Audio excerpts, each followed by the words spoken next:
Jake Morrison was having what he considered a perfectly reasonable Tuesday morning when his entire life got derailed by a 6-foot-tall purple slug wearing a suit. "Greetings, human Jake Morrison," the slug announced, somehow managing to sound both pompous and wet at the same time. "I am Administrative Coordinator Flibbert of the Galactic Wildlife Preserve Authority, and I bring you the most tremendous honor." Jake looked up from his coffee and his morning routine of pretending to read incident reports. "Let me guess. Someone needs a human to do something incredibly stupid and potentially fatal, and somehow my name came up?" "Oh, no, no, no," Flibbert said, his eye stalks waggling with enthusiasm. "This is far more prestigious. You have been selected for the sacred duty of Juvenile Protection Services." "Come again?" "You are to guard the cubs." Jake set down his coffee very carefully. In his 3 years working galactic security, he'd learned that when aliens got excited about giving humans jobs, it usually meant one of two things. Either the job was so dangerous that no sane species would take it, or it was so boring that everyone else had fallen asleep trying to do it. "And by cubs, you mean the most precious offspring of 3 endangered species," Flibbert practically vibrated with joy. "The preserve houses baby saber-rexes, void chompers, and quantum spikelings. They require constant supervision and protection." "Uh-huh. And you want me because humans have legendary protective instincts. Your species is famous throughout the galaxy for your ability to guard the young." Flibbert's voice dropped to what he probably thought was a whisper, but sounded more like a broken garbage disposal. "Between you and me, human Jake Morrison, the previous 17 guards from other species have all resigned." "Resigned?" "Well, 12 resigned. 3 had nervous breakdowns, 1 joined a monastery, and 1 just started screaming and hasn't stopped yet. We think he's saying why, but it's hard to tell." Jake rubbed his temples. "And you think sending a human will fix this problem? How exactly?" "Because you are the species that invented the concept of Mama Bear Fury, the one that produces individuals willing to fight off entire armies to protect children that are not even genetically related to you. Surely 3 small cubs will be no challenge for the mighty human protective drive." "3 small cubs of what species again?" "Oh, completely harmless. Well, mostly harmless, somewhat harmless. They're very cute." Jake had been in enough alien conversations to know that when someone started hedging their adjectives, it was time to start asking better questions. But he also knew that his current job consisted mainly of standing around looking intimidating while rich aliens argued about parking spots at the space mall. "What's the pay?" "Triple your current salary, full medical coverage, and we'll throw in hazard pay." "Hazard pay for babysitting?" "Standard precautionary measure, purely ceremonial. The cubs are angels." Jake looked at his coffee again. Then he looked at the stack of incident reports that definitely weren't going to read themselves. Then he looked at Flibbert, who was somehow managing to sweat despite being a slug. "When do I start?" "Immediately. The transport leaves in 1 hour." And that was how Jake Morrison, former Marine, current Space Mall security guard, and full-time smartass, became the galaxy's most overqualified babysitter. As Flibbert oozed away, muttering something about updating insurance policies, Jake couldn't shake the feeling that he'd just volunteered for something that was going to make his Marine Corps days look like a relaxing vacation. He was absolutely right. The Galactic Wildlife Preserve looked exactly like what Jake had expected, a cross between a zoo, a daycare center, and a maximum security prison, which, given what he was about to meet, was probably appropriate. "Welcome to Sanctuary 7, chirped Narissa, the preserve director, who looked like someone had crossed a praying mantis with a nervous breakdown. Her forearms were constantly moving, checking clipboards, adjusting her glasses, and wringing themselves in what Jake was beginning to recognize as perpetual anxiety. "I'm so excited to meet you. Well, excited and terrified. Mostly terrified. Did Flibbert mention the liability waivers?" "Need it not." "Oh dear. Well, there are 17 of them. Death by crushing, death by incineration, death by dimensional displacement, death by adorable mauling." She trailed off, noticing Jake's expression. "But I'm sure you'll be fine. Humans are supposed to be very durable, right? That's what the insurance company hopes, anyway." They walked through a series of increasingly reinforced doors, each one making Jake question his life choices a little more. Finally, they reached a large, park-like enclosure that looked deceptively peaceful. "Cubs!" Narissa called out in a voice that somehow managed to be both cheerful and terrified. "Come meet your new guardian." The first thing that bounded out of the artificial forest was about the size of a golden retriever. If golden retrievers had metallic silver fur, retractable claws the length of kitchen knives, and enough teeth to stock a dental supply warehouse. "This is Razor Claw," Nerissa announced. "He's a baby Saberek." Razor Claw puffed out his tiny chest and let out what was clearly meant to be a fearsome roar but came out more like a squeaky toy having an existential crisis. "I am mighty, I am fierce, I am—" Why is the human not running away in terror? Jake crouched down to the cub's eye level. "Because you sound like a mouse with anger management issues, buddy." The second arrival was sleek and black, with bioluminescent spots and what appeared to be a mouth that opened in directions Jake was pretty sure violated several laws of physics. "And this is Chompers, our baby Void Chomper," Nerissa continued, her voice getting higher with each introduction. "He's going through a growth phase where he eats approximately everything." Chompers immediately tried to take a bite out of Jake's boot. When his teeth failed to penetrate the reinforced leather, he looked confused and slightly offended. "This food is broken," he announced in a voice that sounded like it was coming from the bottom of a well. "I'm not food, kid." "Everything is food if you're creative enough," Chompers replied with the kind of philosophical certainty that only small children and apex predators possessed. The third cub materialized out of what Jake had thought was empty air, which was unsettling enough without the fact that he appeared to be made of living crystal and had more eyes than strictly necessary. "Behold the human guardian unit," the crystal cub announced in a voice like wind chimes in a tornado. "I am Spike, offspring of the quantum spikeling dynasty. I have calculated a 73% probability that you will expire within the first week of your assignment." "Cheerful?" Jake muttered. "I do not understand this human concept of cheerful," Spike continued, somehow managing to look thoughtful despite having a face made of geometric crystal formations. "However, I am curious about your species' apparent disregard for statistical probability.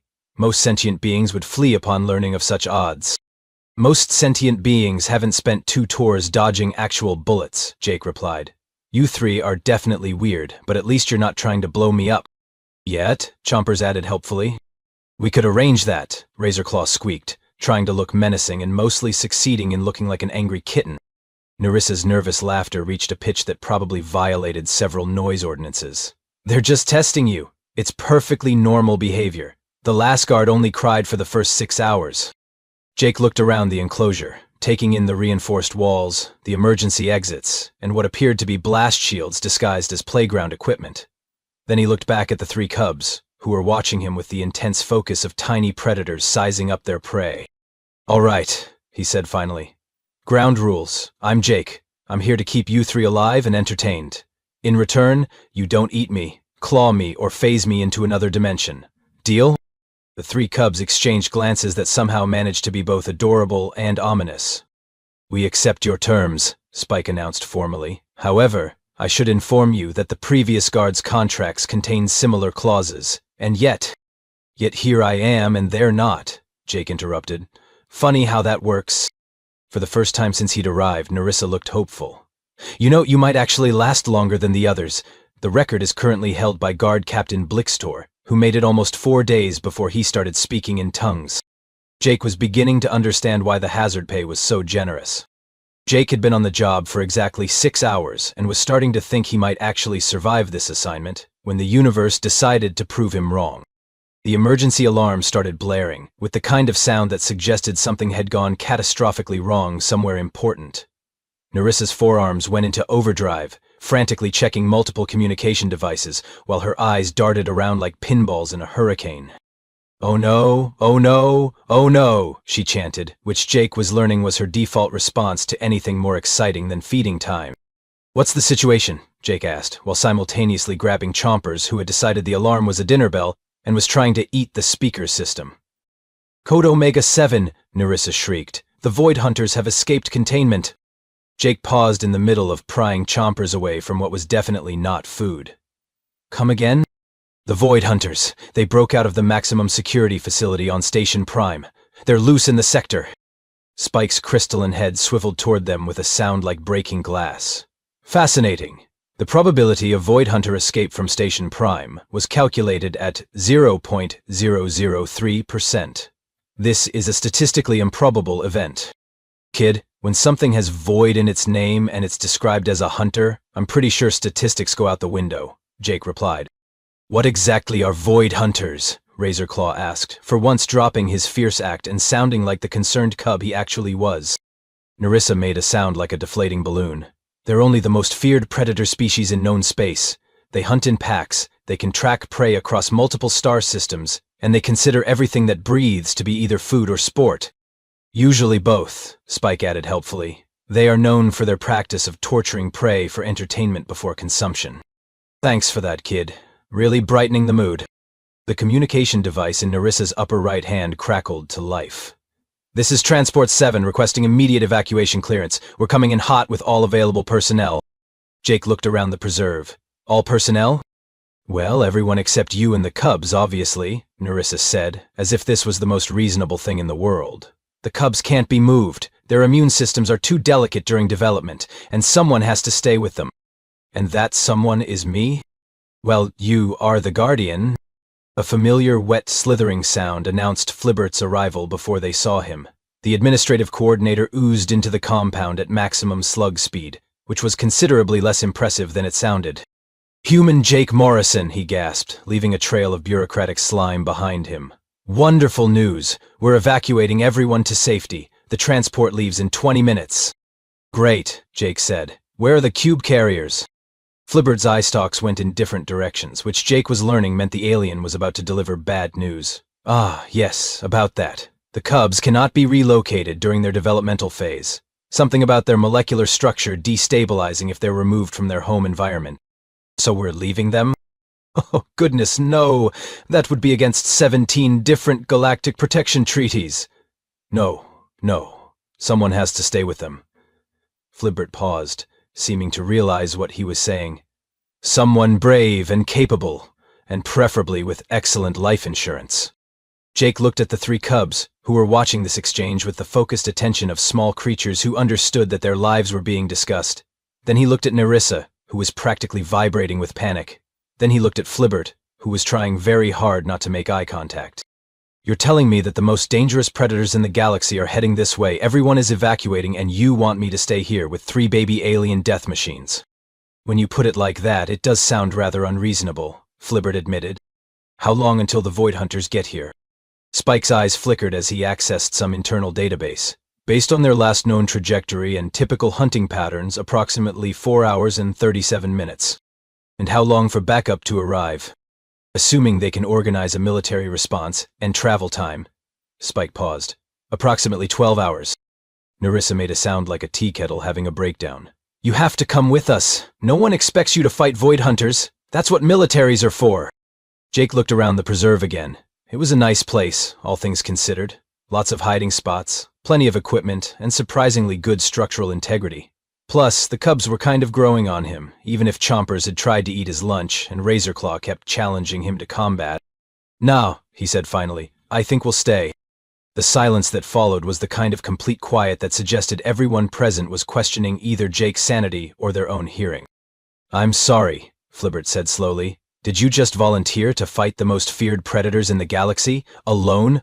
To protect 3 cubs that aren't even your species?" Jake shrugged and started walking toward what looked like a supply closet. Someone's got to do it. Besides, how dangerous can they really be? The sound of Nerissa fainting echoed across the compound, followed immediately by Flibbert's horrified whisper. He doesn't know. Oh, stars, he actually doesn't know! But Jake was already mentally cataloging the compound's resources and thinking about lunch. After all, if he was going to have visitors in 4.5 hours, he should probably tidy up first. 20 minutes after the evacuation transport disappeared into hyperspace, Jake stood in the center of the preserve with a steaming cup of coffee and a maintenance manual, watching 3 alien cubs attempt to help with his preparations. "I still don't understand why you stayed," Spike said, his crystalline form refracting light in patterns that probably meant he was thinking hard.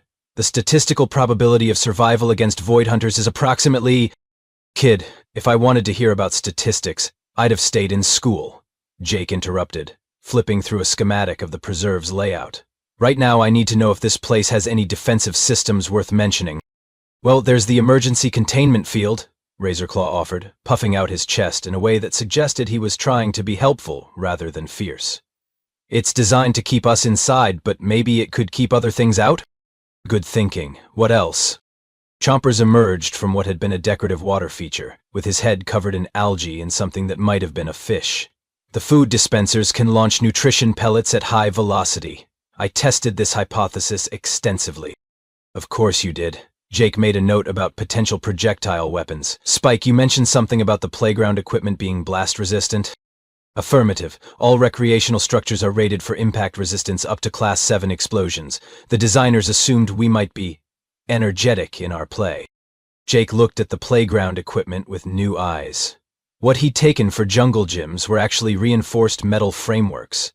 The slides were made of some kind of composite material that could probably stop small arms fire. And the sandbox was clearly designed to contain more than just sand. All right then, Jake cracked his knuckles. Time to get creative. The next 3 hours turned into the galaxy's most unconventional home improvement project. Jake started with the entrance, using the emergency containment field generators to create a bottleneck. But instead of a straight barrier, he angled them to create a funnel that would force any attackers into a kill zone in front of the main playground structure. Human Jake? Razorclaw asked, watching Jake rewire a food dispenser to launch its contents at considerably higher than manufacturer recommended velocities. Why are you smiling like that? Because I just realized these nutrition pellets are basically high-protein rocks, and I'm about to turn your lunch into artillery. Chompers perked up immediately. Can I help? I have extensive experience with food destruction. Sure, kid. See if you can figure out how to make these things fire in sequence rather than all at once. While Chompers enthusiastically disassembled feeding equipment, Jake moved on to the climbing structure. The reinforced metal framework was perfect for his purposes, with a few modifications. He rerouted the lighting system to create strobing patterns that would disorient predators, adapted to the void of space. Then he connected the jungle gym's motion sensors to the newly weaponized food dispensers. Spike, I need you to calculate firing angles, Jake called out as he balanced on top of the slide, installing what had been emergency floodlights as makeshift spotlights. If something comes through that entrance, where do I need these dispensers pointed to hit it? Spike's eyes flickered through several colors as he processed. Based on standard Void Hunter morphology and movement patterns, optimal targeting solutions would be... He rattled off a series of coordinates that Jake translated into practical mounting positions. You know, Razorclaw said, watching Jake turn the sandbox into what was clearly a trap involving sand, emergency foam, and several containers of what the manual described as industrial adhesive. For someone who doesn't know about Void Hunters, you seem to be preparing for them quite effectively. Kid, I don't need to know what they are to know what they want, Jake replied, testing the trigger mechanism he'd rigged to dump the entire contents of the sandbox on anything large enough to step in it. They're predators, right? That means they're probably fast, probably smart, and definitely overconfident. How do you know they're overconfident? Spike asked. Because they're coming here. Jake wiped his hands on his shirt and looked around at his handiwork. They broke out of maximum security. They're being hunted by the entire galactic fleet, and instead of running for the outer rim, they decided to make a detour to attack a wildlife preserve. That's not tactics, that's ego. The cubs exchanged glances. There was something in Jake's voice that hadn't been there before. A cold, calculating edge that suggested the easygoing security guard was just one face of a more complex individual. Besides, Jake continued, his tone returning to its usual casual register, I've got advantages they don't know about. Such as... Nerissa's voice crackled over the communication system. Apparently she was monitoring them from the evacuation ship. Jake looked at the three cubs, who were covered in industrial adhesive, nutrition pellet dust, and various bits of repurposed playground equipment. Razorclaw was proudly wearing what had been a safety helmet but now served as armor plating. Chompers had somehow gotten his head stuck in a feeding tube and seemed to consider this an improvement. Spike was methodically calculating the trajectory of every piece of debris in the compound, with the intense focus of a tiny tactical computer. I've got 3 junior engineers who think this is the best game they've ever played, Jake said, grinning as Chompers finally extracted himself from the feeding tube with a sound like a cork popping. And about 2 hours of Marine Corps engineering training that your Void Hunters have definitely never encountered before. Jake, Nerissa's voice was small and worried. The sensor array shows them entering the system. They'll be there in 30 minutes. Jake looked around the preserve one more time. Every surface had been turned into either a weapon, a trap, or cover. The lighting system would strobe in patterns designed to cause vertigo in space-adapted eyes. The food dispensers were loaded and aimed. The sandbox trap was primed, and the cubs were armed with improvised protective gear and unlimited enthusiasm. Perfect, Jake said, settling into what had been a bench but was now a command post overlooking his improvised fortress. Right on time. Chompers, you remember what happens when something big comes through that entrance, right? I activate the emergency foam system and then hide behind the blast barrier. And Razor Claw? I trigger the sandbox trap and then retreat to position 2. And Spike? I coordinate targeting data and provide tactical analysis from the reinforced observation post. Jake nodded approvingly. And if things go really wrong? We hide in the emergency bunker and let you handle it, all 3 cubs chorused. Good. Now, who wants snacks? We've got about 20 minutes before the galaxy's most feared predators show up. And I don't know about you guys, but I fight better on a full stomach. As Jake distributed what appeared to be military rations from his personal supplies, the cubs began to understand that their human guardian wasn't just refusing to abandon them, he was looking forward to the fight. Human Jake? Razorclaw asked quietly. Yeah, buddy. Are we going to win? Jake looked out at the sensor readings showing multiple fast-moving objects approaching their location, then back at 3 small alien cubs who were trusting him with their lives. Kid, he said, his voice carrying the absolute certainty of someone who had never lost a fight that mattered. Those poor bastards have no idea what they're walking into. The Void Hunters arrived exactly 17 minutes later, which Jake had to admit showed impressive tactical precision. What they lacked, however, was any understanding of human psychological warfare. Sensor contact, Spike announced from his crystalline observation post, his multiple eyes tracking the incoming signatures. 3 vessels, Hunter-class configuration, approaching from Vector 77 Mark IV. Jake watched through the reinforced windows as sleek, predatory ships descended through the atmosphere like falling shadows. They were beautiful in the way that apex predators were beautiful, all smooth lines and implied violence.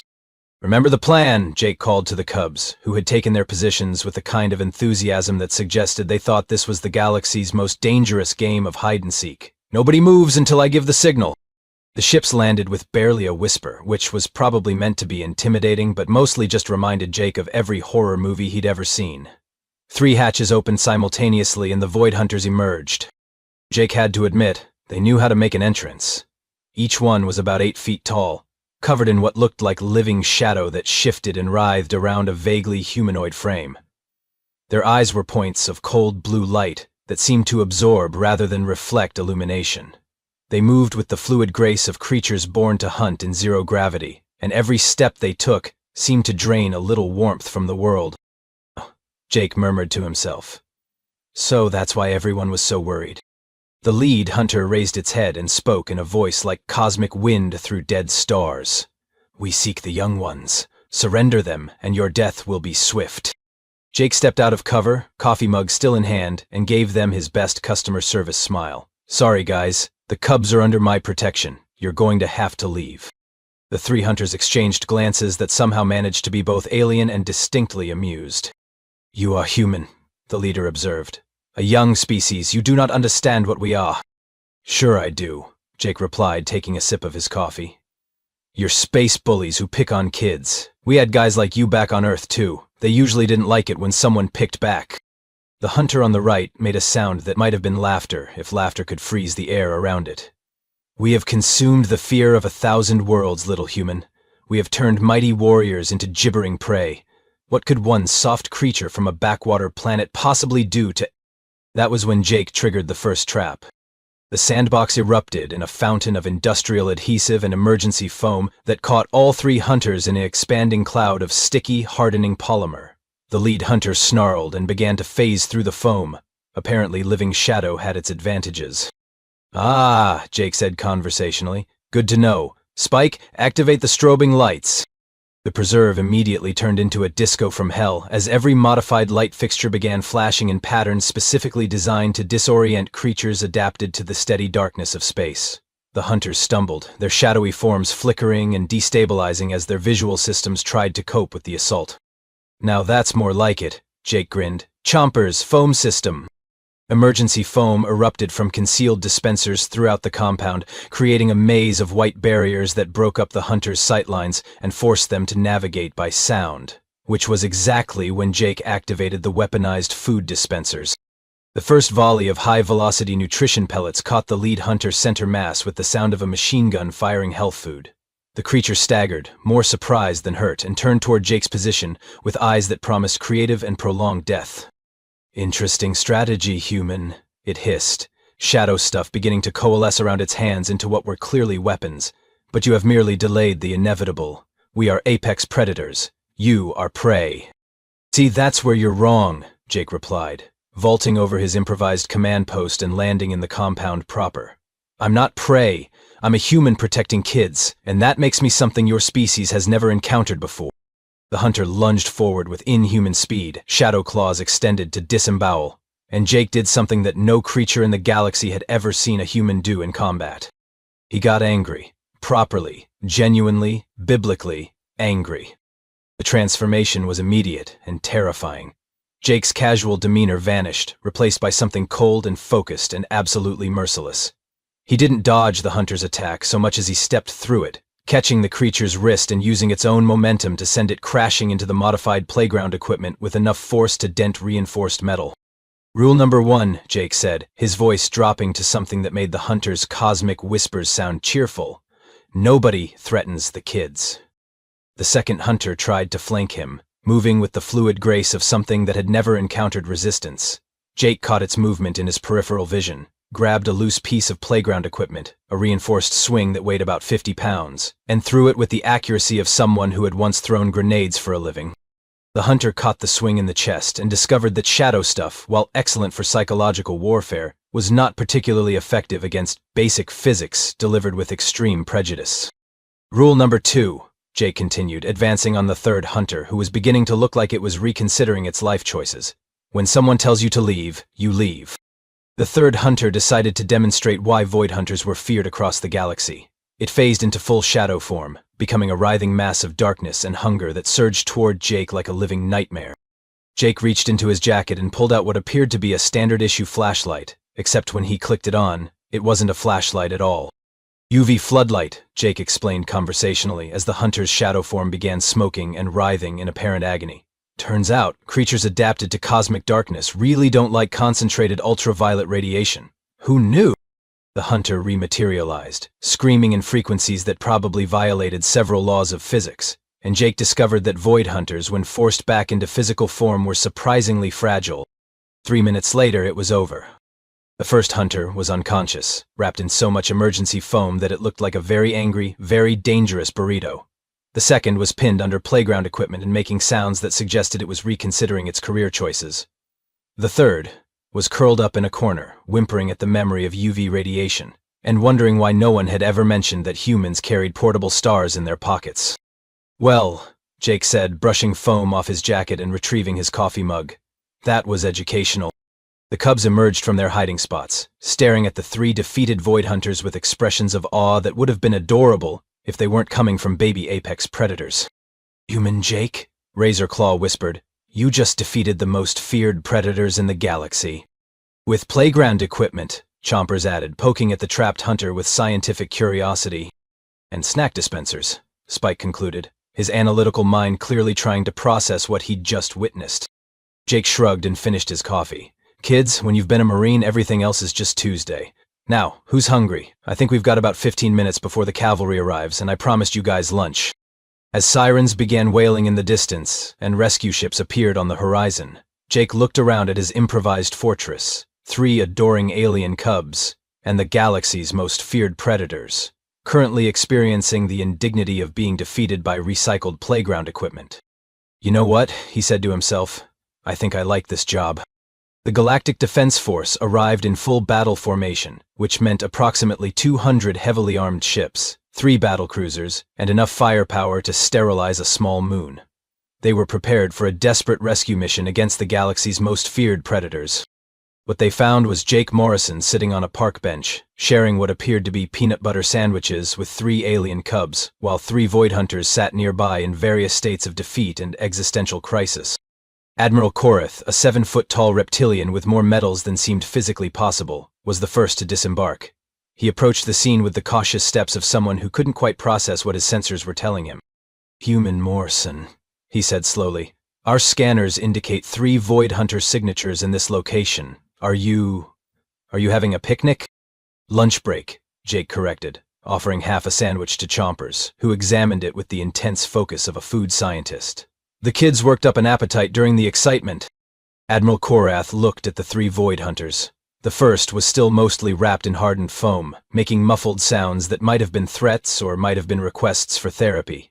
The second was sitting in what appeared to be a meditative pose, staring at nothing and occasionally whimpering. The third was curled up in a corner, flinching every time anyone turned on a light. "You defeated them?" the Admiral said, and it wasn't quite a question. "The Bai were bothering the kids," Jake replied, as if this explained everything, which from his perspective it probably did. Spike looked up from his sandwich, his crystalline features somehow managing to express profound confusion. "Admiral Korath, I have been analyzing the tactical data from our encounter, and I believe there may have been a fundamental miscalculation in our understanding of human capabilities." "How so?" "Well," Spike continued, his multiple eyes flickering as he accessed his memories, "according to all available data, Void Hunters are apex predators, capable of defeating entire military squadrons. However, Human Jake defeated them using recreational equipment and snack dispensers." Razorclaw nodded enthusiastically, still wearing his improvised helmet armor. "It was amazing. He turned our playground into a fortress, and then he got this look in his eyes, and suddenly the scariest things in the galaxy were running away." "Well, not running exactly," Chompers added with scientific precision. "More like crawling and whimpering, but the effect was similar." Admiral Korath sat down heavily on what had been a decorative rock, but was now clearly part of an elaborate defensive position. "Human Morrison, do you understand what you've done?" Jake finished his sandwich and considered the question. "Protected 3 kids from bullies? You've single-handedly defeated the most feared predator species in known space, using playground equipment. And snacks," Jake added. "Don't forget the weaponized snacks." A new voice crackled over the communication system. "Flibberty's still aboard the evacuation ship." Admiral, I think there might be something you should know about why we selected Human Morrison for this assignment." The Admiral's scales rippled in what Jake was learning meant either confusion or impending dread. "Explain."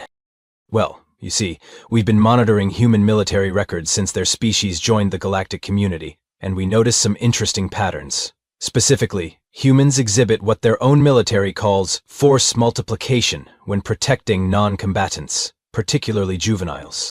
"Force multiplication?" Nerissa's voice joined the conversation, still high with residual panic, but tinged with something that might have been awe. "It means they become exponentially more dangerous when something threatens creatures they've decided to protect. We thought it was exaggeration in the reports, but—" She trailed off, looking at 3 Void Hunters who were clearly reconsidering every life choice that had led them to this moment. Jake stood up and brushed crumbs off his jacket.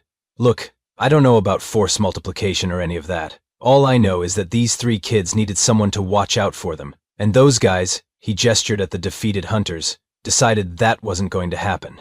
So I corrected their misunderstanding." "Corrected their misunderstanding," Admiral Korath repeated slowly. "With extreme prejudice," Spike added helpfully. One of the Void Hunters, the one who wasn't wrapped in foam or having a psychological breakdown, looked up at Jake with eyes that held something that might have been respect mixed with profound terror. "Human," it said in its cosmic whisper voice, "we have hunted across 1,000 worlds. We have faced warriors, soldiers, and apex predators from every corner of the galaxy, but we have never encountered anything like that." "Like what?" Jake asked. "A creature that becomes more dangerous the more it has to protect. Your species, you do not fight for territory or resources or dominance. You fight for others. This is—" The hunter paused, searching for words. "This is incomprehensible to us." Jake shrugged. "Seems pretty straightforward to me. Someone threatens kids, you stop them. Basic adulting." The hunter made a sound that might have been laughter, if it hadn't been so full of existential horror. "We will carry word of this encounter to all our kind. The humans are not prey. The humans are—" It struggled with the concept. "The humans are something else entirely." Admiral Korath stood up, his expression thoughtful. "Human Morrison, I think you should know that this incident is going to change how the galaxy views your species." "How so?" "Well, up until now, most civilizations saw humans as the friendly newcomers, adaptable, creative, but ultimately harmless. After today," the Admiral gestured at the scene around them, "after today, every predator species in the galaxy is going to know that humans are the creatures who will turn playground equipment into weapons to protect cubs that aren't even their own species. Jake looked around at the preserve, taking in the makeshift fortress he'd built, the 3 cubs who were looking at him with expressions of pure hero worship, and the 3 void hunters who were clearly planning to find new careers in something less dangerous, like bomb disposal or volcano surfing. Good, he said finally. Maybe now bullies will think twice before picking on kids. Chompers looked up from where he'd been attempting to eat his sandwich wrapper. Human Jake, does this mean you're going to stay and be our guardian forever? Jake crouched down to the cub's eye level, his expression softening back into the easygoing security guard they'd first met. Well, buddy, I've got to admit, this is the most interesting job I've ever had, and the pay's pretty good. And someone's got to make sure you 3 don't accidentally eat anything important. Like the communication system? Spike asked innocently. Like the communication system, Jake confirmed, noticing that several pieces of electronic equipment now bore small bite marks. Razorclaw puffed out his chest with pride. We have the most dangerous guardian in the galaxy. Nah, Jake said, ruffling what passed for the cub's fur. I'm just a guy who takes his job seriously. The dangerous part only happens when someone threatens you kids. As rescue crews began cleaning up the aftermath, and the Void Hunters were led away to what would probably be the galaxy's most uncomfortable debriefing session, Admiral Korath approached Jake one more time. Human Morrison, I have one more question. Shoot. How did you know the UV light would work against them? Jake grinned and pulled the modified flashlight from his jacket. I didn't, but I figured creatures called Void Hunters probably spent most of their time in dark places, and everything that lives in the dark hates bright lights, so I brought the brightest light I could find. You gambled? Admiral, I'm a human, guarding alien kids, with playground equipment against space monsters. At that point, everything's a gamble. The trick is making sure the odds are in your favor. As the last of the rescue ships departed, and the preserve settled back into peaceful quiet, Jake found himself once again sitting on a park bench with 3 alien cubs and a cup of coffee. The only difference was that somewhere in the galaxy, word was spreading about the species that would weaponize anything to protect the innocent. So, Jake said, watching the sunset paint the sky in colors that didn't exist on Earth, anyone want to hear about the time I had to babysit my nephew for a weekend? Because let me tell you, that kid was way more dangerous than any Void Hunter. The cubs settled in eagerly for story time, and Jake Morrison, officially the galaxy's most overqualified babysitter, began to understand why some jobs were worth keeping, even if they did come with hazard pay.